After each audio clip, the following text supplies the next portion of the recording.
台中市透早发生2件车祸，大道区有驾驶食酒塞车，可能因为弄红灯弄到路口青灯要直行的汽车。因伫咧太平区有驾驶细神塞车塞对向，弄到一台乌多摆随道火烧。因伫咧苗栗有负责人对路草无熟手，行路行到国道3号顶悬，加载去互顺路的警察护送离开。监视器翕到一台小客车经过台中太平区太平路向开向对向的车道，弄到一个骑机车的人，机车跟入去汽车的车底，互拖咧走，煞来煞导火烧起来。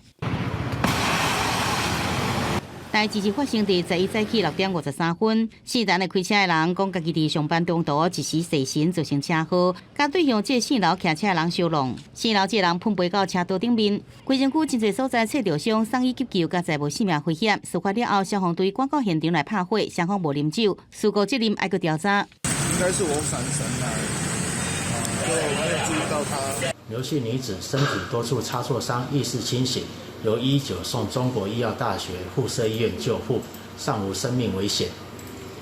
现场驾驶经酒测均无酒精反应。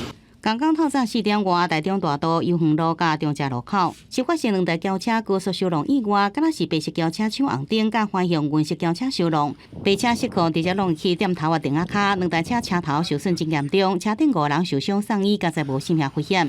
2台车开车的人拢4人，经过酒测，这个白车4人的人酒测达超过标准，今后依照涉犯刑法公共危险罪，函上台中地检署侦办。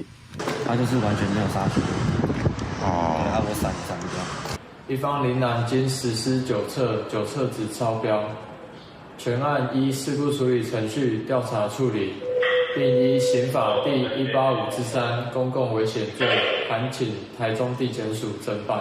因为苗栗是有59岁姓柯的国人人，早时7点左右对德南交流道行上国道3号，国道警方巡逻车伫北向119公里的所在发现伊的行踪。伊讲想要落南沿路行，却是无细力行上高速公路。警方后续除了护送这姓柯国人人落国道，也依照道路交通管理处罚条例，罚伊3000到6000块罚款。